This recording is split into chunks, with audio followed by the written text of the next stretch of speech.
In 2012, the LGBT community in central Pennsylvania realized the importance of discovering their history and started a history project.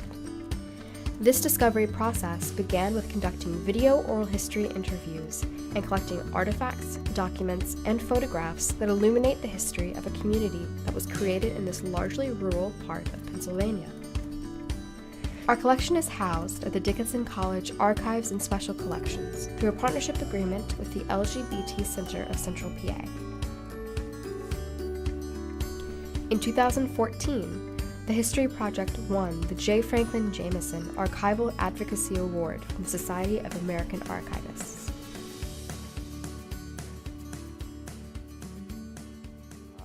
Bar nights like Friday and Saturdays were the time that people came to the bars because all the little surrounding communities around Harrisburg didn't have bars.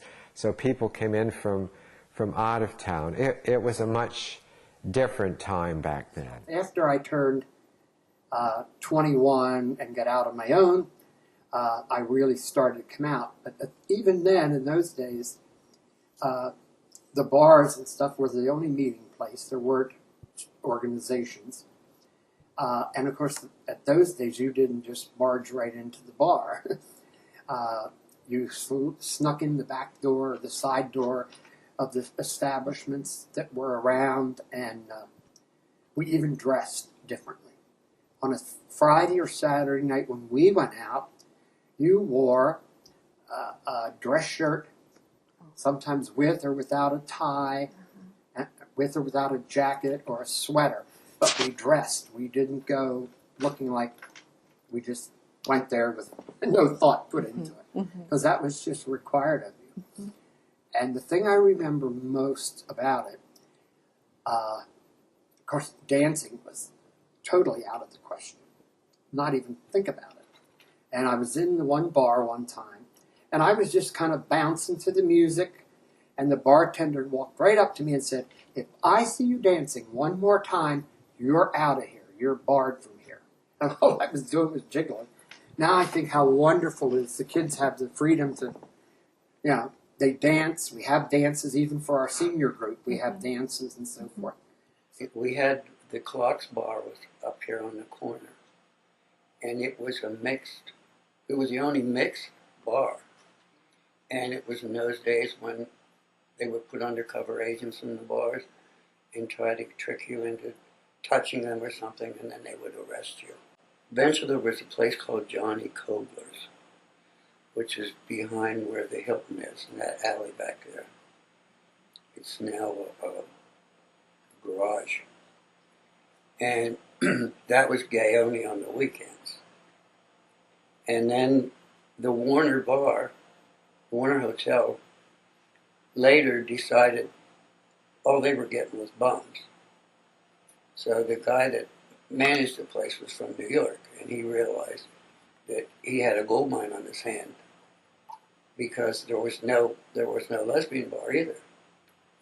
So he let the gay community know that we were welcome there, and it was the first bar where two people could dance together. So that was a no-no, and that place was really popular for years and years and years. So we used to go from the Clocks to Johnny Kobler's to the Warner. It was like you had three places you could go to, but that was late 60s. I was testifying in front of the House Education Committee one time about outcomes-based education, children with disabilities incorporated into the classrooms, regular classrooms, and the benefits of that. And I sat down, and a young man came to the microphone whose first name was Andy. He was in his early 20s, and he talked to the committee about his experiences in high school. He was a gay man who survived being beaten and harassed. He had 2 suicide attempts, and what he was asking them was, what are you doing now to protect kids who are in the schools? And they were kind of baffled. They weren't doing much of anything. I don't mean to say they didn't care. I think it wasn't on their radar. And it honestly wasn't on my radar either. Tom and I always had gay lesbian friends, but my professional world wasn't focused on that at all. But when I heard this kid, I was very moved. So I called Barry, I called you, and said, what can I do to help? And you said, will you start a group? And I said, yes.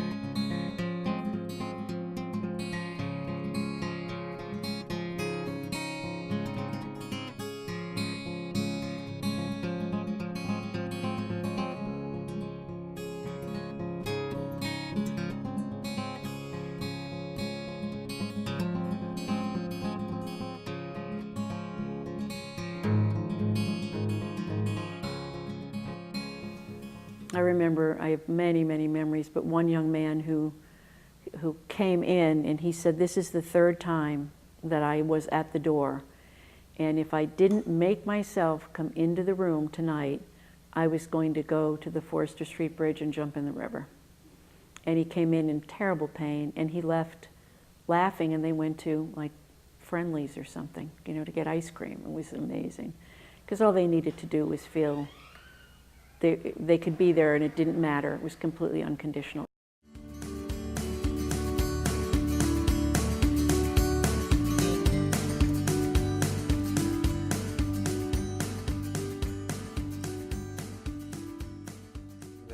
I remember going on interviews where they didn't come right out and say, we don't want you because you look like you're gay, but the handwriting was on the wall. It was pretty obvious. At that time, Stonewall had happened, of course, but there was rampant discrimination. And Shar and I rented a small apartment at a farmhouse outside of Shippensburg. We were both going to school there. And our first experience with this discrimination is that the landlord came down to the door one day and said, I need you to leave. Okay? And I had a feeling that it was because of our relationship, but I forced him to tell us. So why? What's the reason? We're paying our rent. We're not wild, crazy people. We take care of your place. And he finally stammered, well, it's your relationship. In central Pennsylvania, I think Rita and I probably were the first people to file a lawsuit against neighbors who were harassing us because of our sexual preference. And when I say they harassed us, I mean it was relentless. Emily, who is not married, she followed me in the morning on a weekday down Front Street. I was going to my job. I was very worried about this. I didn't understand why in God's name was she following me. It was like 7:30 in the morning. Why was she doing this? I mean, they're harassing us, but I didn't expect this. So I didn't want her to know where I worked, and I pulled in a parking lot of an insurance building way up in North Front Street. She pulls in too. And it's just her and I, because it's a little bit early in the morning. Some workers aren't there yet. And she takes a handgun out of her glove compartment and points it at me from her car to mine. At that time, someone reported to work. And so I filed a complaint with the district justice. They put up signs at the end of the roadway up there, big white signs about as big as one of these pictures on the wall, about this big, hung them at the end of each road, the entrance to that road where we live, and said, 2 lesbians here, 12 River Road.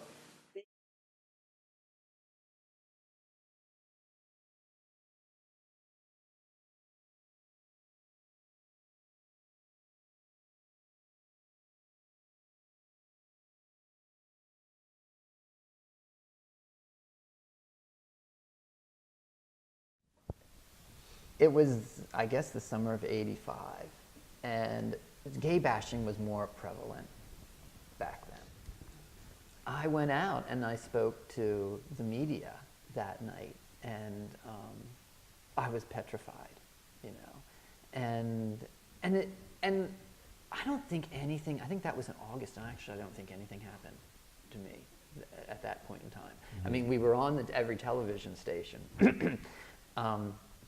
We were on, and it was labeled Dan Miller, gay activist. You know, that's horrifying. You know, it was for me at that time.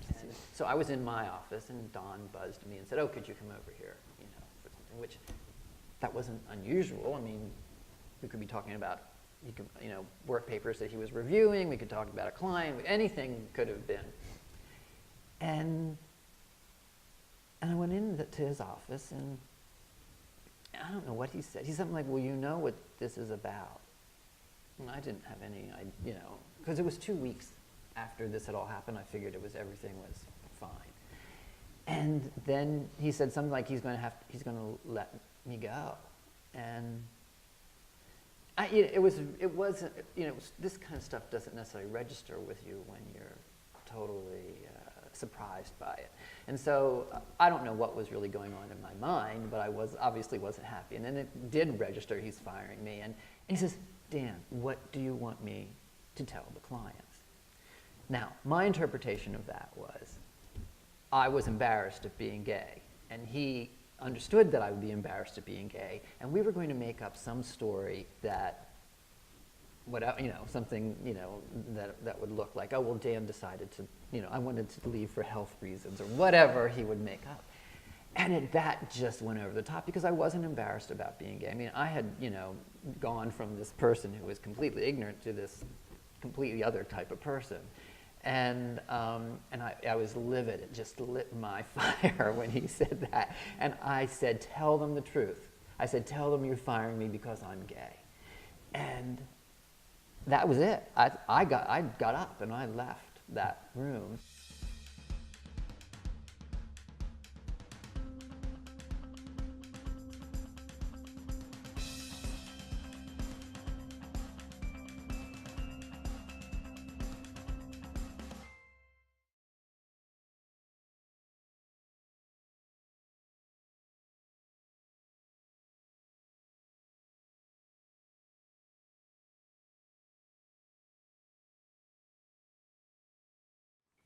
And then in August, they blew the store up again. And this time, they actually put the bomb. The door had a lovely brass rail to open, and it was really heavy duty. It was old school, probably back in the 40s. It was beautiful. They put the bomb this time. I think it was like 4. It would end up being a full stick. So it was 4 quarter sticks, and they taped them together and placed them behind this handle and the glass. The force of that was so strong it blew a chunk of the brick wall out that was probably from here to there, so about 20 feet back, and it blew a nice sized piece of brick out of the wall.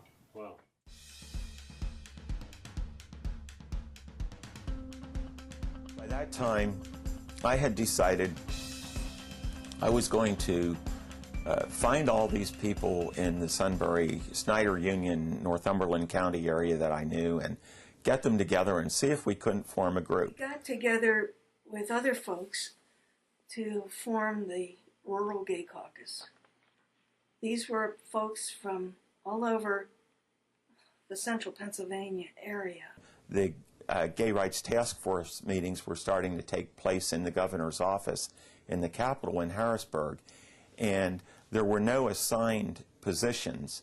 This was a task force, and the gay and lesbian community and friends, people who were interested, were invited to come into the governor's office. He had a huge conference room that was probably as long as this building. The table had to be a quarter of a football field long, I believe. And there were chairs, probably 30 chairs, maybe 35, 40 chairs seated around this big, long table. And the table extended the length of the room. But the room would get so crowded with the participants and the people who were assigned to assess this gathering that people would come and stand along and line the walls. So we were coming from every part of the state. And this gave me even more opportunity to meet people from all the rural areas. I started meeting people from the Lehigh-Ho group in Allentown and from GCS Reading and GCS Harrisburg and the Lancaster group called Gays United Lancaster, or GUL. We sent out our meeting notices in our newsletter by mimeograph machine. We tried to organize to create some positive awareness of lesbian and gay people, and to try to have a place where we could gather information about people who had been discriminated against. And we formed the Pennsylvania Rural Gay Caucus. And I think that was started, as far as I know, sometime in the late summer or early autumn of 1975 is when we first met. And probably officially the first meetings were held after Governor's Gay Rights Task Force meetings. The rural people would sort of huddle together and start conversations. So we met and traveled from city to city around Pennsylvania, and I thought that was terrific. And of course I was at every meeting I could get to. So we knew that, well, first of all, the Rural Gay Caucus was trying to fight all this anti-gay legislation that was introduced year after year, session after session, to prohibit gay people from being nurses, from working in daycare, from teaching at any level, from, a myriad of occupations and professions that all of us were training to do. And it was all to try to keep us in the closet. And so our very livelihoods, future livelihoods, relied upon whether we could organize and fight back. We had a lot of anti-gay fundamentalists, preachers who were always on the stump against us. And in the late 70s, you had people like Anita Bryant, who was the long ago beauty queen turned gospel singer. I won't say particularly good singer, but she had the ear, literally, of a vast majority of Americans. Well, she was the spokesperson for the Florida Orange Growers Association. And this was in the mid-70s. And she came out against gay people. Anita Bryant came to the Bloomsburg Fair in the mid to late 70s. And we joined up with Pennsylvania Now members and a number of people from all over the northern tier, Williamsport, and over to Allentown, Bethel and Easton, and Harrisburg. We all applied. We all got a permit to demonstrate against her appearance at the Bloomsburg Fair. Well, I don't know if you know anything about the Bloomsburg Fair. It is the social event in the northern tier. And the day that we went there, we went with a banner for lesbian gay rights. And I'd say there were about 30, 35 of us maybe. We had the Pennsylvania State Police at the beginning, but as we walked or marched around the oval, which I don't know, was a quarter mile long, in the stadium, we were surrounded by 10,000, easily 10,000 very hostile people. And we were chanting about gay rights, and I had never felt so frightened in my life. So there was no protection there. We fortunately made it all the way around, but a lot of the heckling and the catcalls and the hate in those people's faces and voices, and them coming very, very close to us into our personal space, as if they were going to hit us. That was very telling about the deep-seated hatred toward lesbians and gay people. And images that I'll never forget. And so we had an organization, and by this time we had decided to have a lobby day. One of the first major steps that the Rural Caucus took was to say, we've got to do something to educate the legislators here who didn't know anything and were calling us all sorts of names and making all sorts of comments. We've got to do something. So I volunteered to help. It was pretty well picked up by the news media across the state in March of 1976, when 125, somewhere between 125 and 150 people came on bus and by car from all parts of the state and wore our little pink triangle badges and went to legislators' offices. And even though a lot of them laughed at us and joked about it and made fun of it, it got the start. People all across the state knew that there was a group of people who was concerned about something that maybe some of them didn't even have the faintest idea was going to happen. We gathered, all 125 of us, we registered. We walked to the Capitol and we paired up in groups of 2, and we had the list of legislators, senators, and representatives, and we paired up 2 by 2. And when districts weren't covered, neighboring districts, a couple from that district would try to cover. And I think we did a pretty good job that day, and we had announced a news conference after the lobbying hours were over, and the Harrisburg media, some of the affiliates of the major networks at that time were there. Daily papers from Sunbury, Philadelphia, Harrisburg, Allentown, pretty much wherever there were community members that were directly involved, I think. So it was published on the front page of the paper, and it was a momentous moment.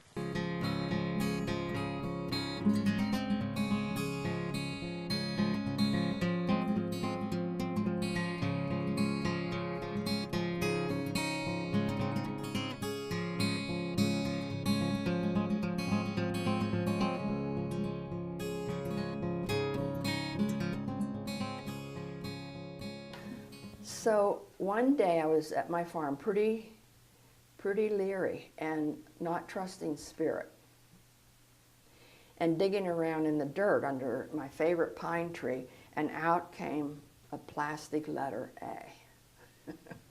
You know, like the kids have on the refrigerator. And it's AIDS, you're supposed to be working with AIDS. Oh, okay. And off we went, and I found this beautiful brownstone in York, went to the mayor and said, I'm going to create a nonprofit, and I'll have 3 bedrooms. I have a board of directors. I have Dr. Hawk as our medical director. It's all up, but I need the building. And he said, okay, you can buy it for $1.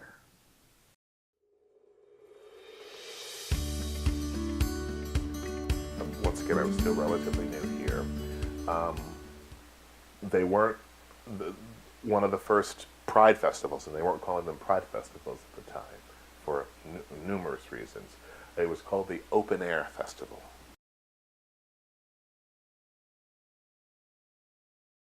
There wasn't a specific organization, a committee. It was just a group of people who got together and said, you know, Philly's been doing it for years, DC's been doing it for years, Baltimore. Why shouldn't Harrisburg have a celebration? And I think part of the reason why they didn't call it a pride celebration or a gay pride celebration at the time was because not a lot of people were out. The idea of a law protecting the community was in its infancy at the time. So people were afraid of, of being outed or, of discrimination that obviously still can exist.